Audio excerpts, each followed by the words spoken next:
Olá, eu sou Flávia do Winalma e seja muito bem-vindo ao Pausa do Chai.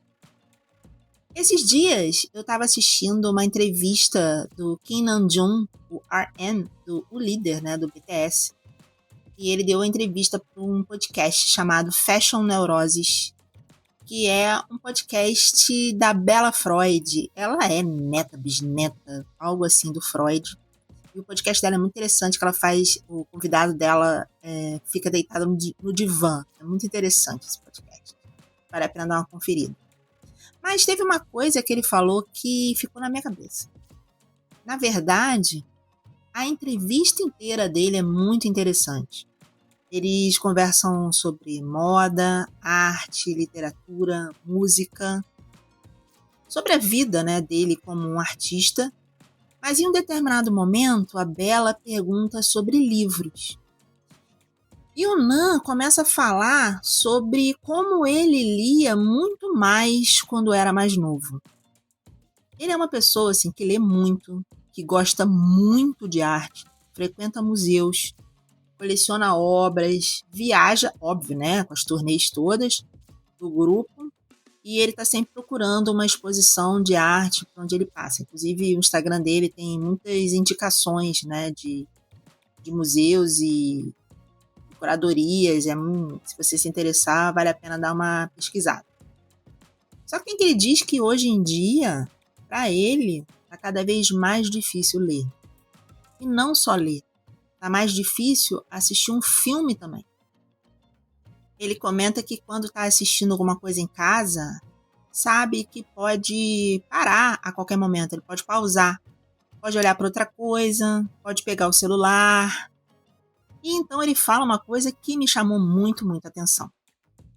Ele falou que hoje ir ao cinema, colocar o celular no modo avião e simplesmente se deixar conduzir durante algumas horas pelo universo de um único diretor, sobre naquela obra que ele está assistindo, virou um luxo. Um luxo. E eu fiquei pensando muito nessa palavra.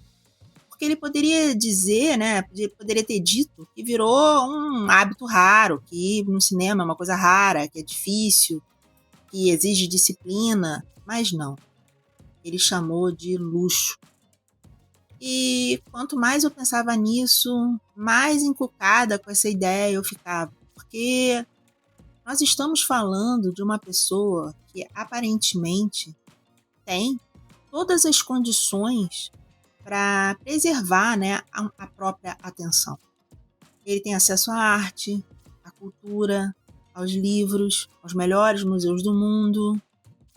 E mais do que isso, em vários momentos da entrevista, fica muito claro que ele é uma pessoa extremamente disciplinada. Talvez disciplinada até demais da conta. Ele mesmo fala sobre a própria autocobrança, sobre essa voz interna que diz o tempo inteiro que ele deveria estar fazendo alguma coisa, sabe? Aproveitando alguma coisa, produzindo alguma coisa, conhecendo alguma coisa. Em outro momento da conversa, ele fala de shorts, dos reels, dos clips, dessa velocidade toda em que a gente vive. E diz que isso o deixa nervoso. Porque fica aquela sensação de que é preciso, né, fazer alguma coisa o tempo inteiro. E tudo passa muito rápido. Quando eu ouvi isso, eu pensei, então, talvez a gente esteja fazendo a pergunta errada.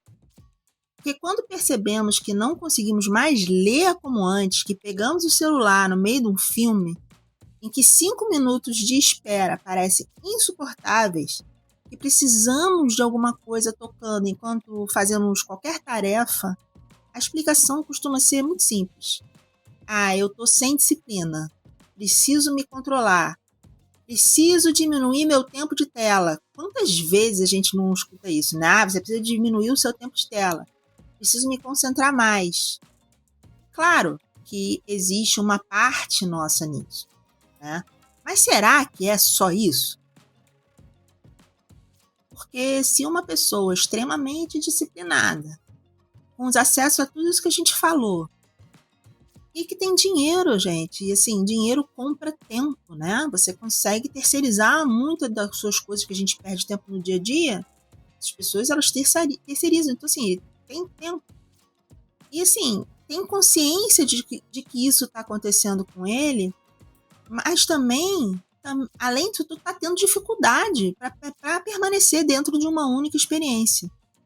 Então, talvez não seja apenas um problema individual.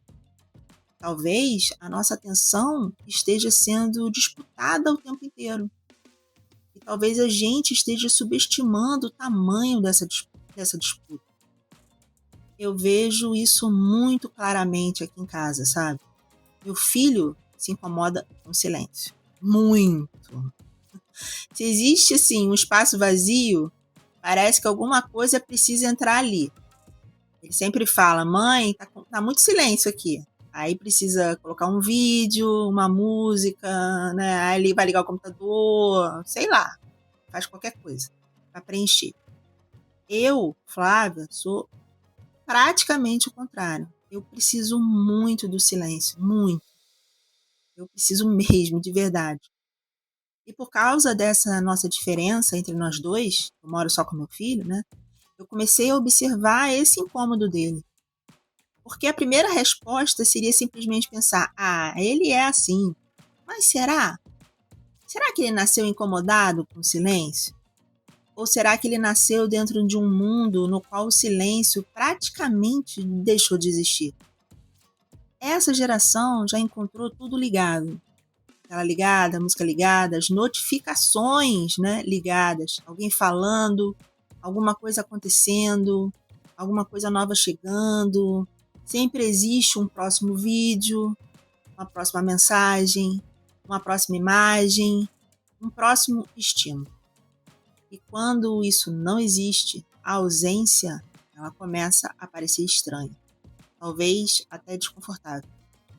Aqui em casa, toda vez que ele reclama, está silencioso demais, eu respondo sempre a mesma coisa. A mesma frase, sempre falo a mesma frase. Silêncio é resistência. Mas ele sempre pede, eu sempre só falo isso. Silêncio é resistência. Aí ele nem argumenta mais. E eu falo a palavra resistência de propósito. Porque eu não falo silêncio ou um protesto.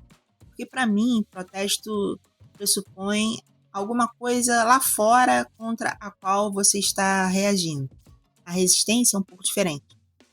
Resistir é conseguir sustentar alguma coisa. Nesse caso, sustentar um espaço interno que o mundo inteiro parece interessado em preencher.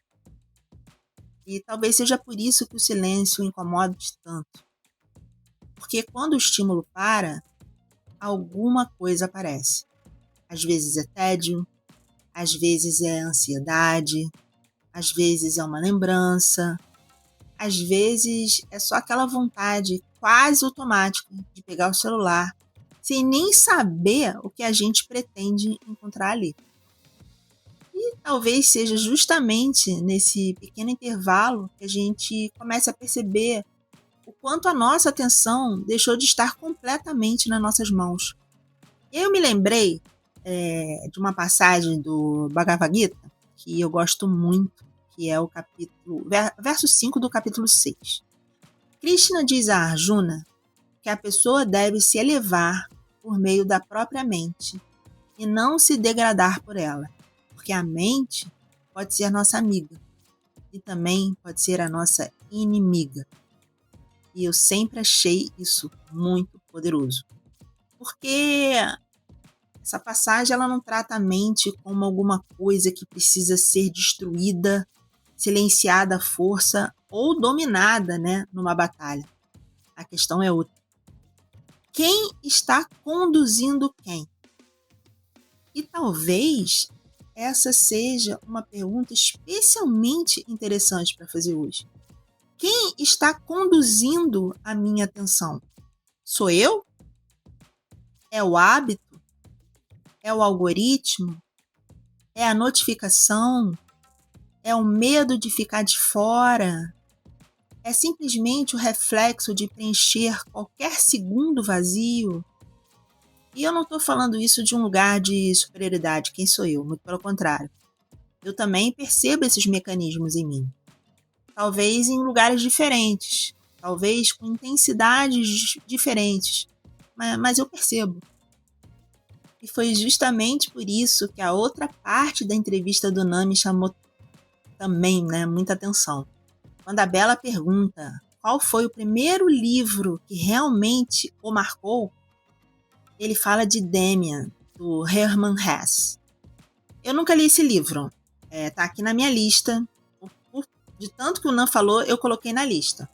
E aí ele conta que leu esse livro 4 ou 5 vezes quando era mais jovem. 4 ou 5 vezes. E que através daquele livro ele conseguiu perceber coisas sobre ele mesmo. Inclusive coisas não muito bonitas. A inveja que sentia de outros meninos, do mais bonito, do mais alto, do mais inteligente, do mais popular. Ele conseguiu olhar para uma obra de ficção e, através dela, enxergar alguma coisa dentro dele. E olha que interessante. Para isso acontecer, ele precisou ficar ali naquele livro tempo suficiente para que aquele universo atravessasse essa superfície, encontrasse alguma coisa nele. Talvez seja essa, uma das coisas que estejam em risco quando falamos sobre atenção. Porque normalmente tratamos concentração como uma ferramenta de produtividade. Eu preciso me concentrar para estudar. Preciso me concentrar para trabalhar. Preciso me concentrar para terminar alguma coisa.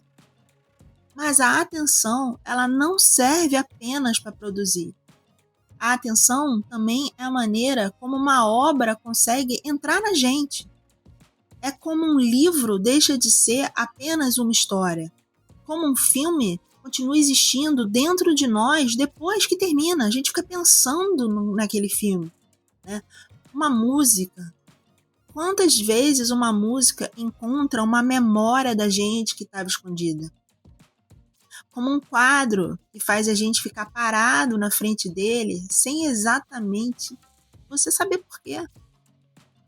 Talvez até como a gente consegue perceber alguma coisa sobre nós mesmos que ainda não tinha nome. E para que tudo isso aconteça, a gente precisa ficar ali. E talvez seja justamente essa capacidade de ficar que esteja ficando tão difícil. Ficar parado diante de uma obra, ficar concentrado na conversa com seu amigo sem pegar o celular na mesa enquanto estão almoçando, ficar na página do livro, ficar um tempo em silêncio com você mesmo, sem procurar uma saída imediata. Eu não quero terminar esse episódio dizendo que a solução é essas soluções que as pessoas comum, de joga o celular fora, abandona as redes sociais, vai morar na montanha. Até porque eu provavelmente continuaria levando o Kindle para a montanha. Não vou largar meu Kindle. Mas o que eu quero propor é uma coisa menor, mas vou fazer uma proposta menor para você. Um experimento. No artigo que deu origem a esse episódio, eu chamei de experimento de campo. Faz o seguinte, você escolhe uma obra qualquer, pode ser um filme, alguma coisa de arte, Pode ser um episódio de uma série, pode ser um livro, pode ser uma exposição, pode ser um desfile de moda qualquer, alguma coisa que tenha a ver com arte e que precise de atenção por um tempo. Você precise gastar um tempo com essa arte. Então, antes de começar, você coloca um celular em outro quarto, em outro cômodo, ou coloca ele no modo avião e faz esse experimento. Olha para essa arte, curte essa arte. Não tenta provar nada para você. Assim. Não transforma em competição, não precisa conseguir fazer isso durante horas. O interessante é você perceber quanto tempo passa até surgir aquela primeira vontade de sair. De olhar alguma outra coisa, sabe? De conferir alguma outra coisa, de interromper aquilo que você está fazendo. Se você sentir essa necessidade, marca o tempo. Assim, não é para você se julgar, é só para descobrir. Depois, você tenta fazer isso daqui a uma semana, entendeu? Aí depois você tenta depois de outra semana. Vai percebendo o seu tempo de estímulo. Talvez o primeiro gesto, sabe, de resistência, não seja conseguir ficar 1 hora. Talvez seja simplesmente perceber o momento que você quis ir embora. Você quis sair dali.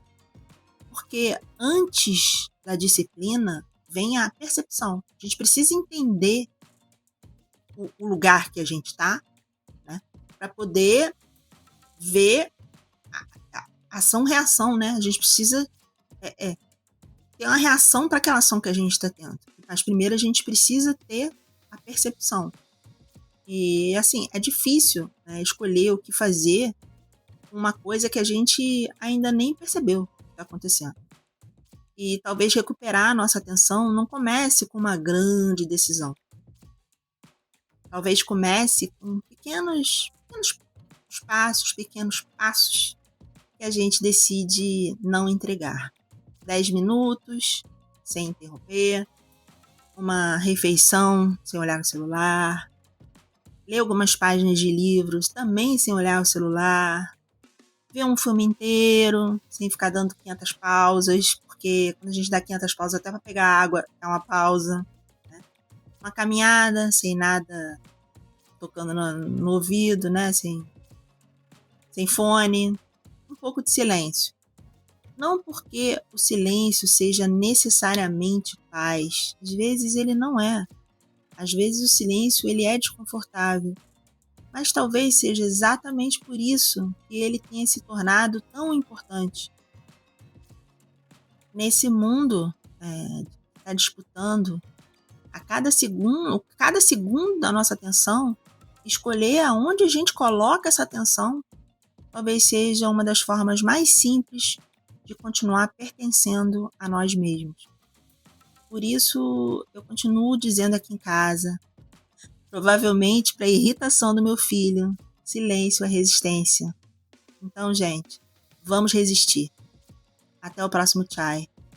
Harion.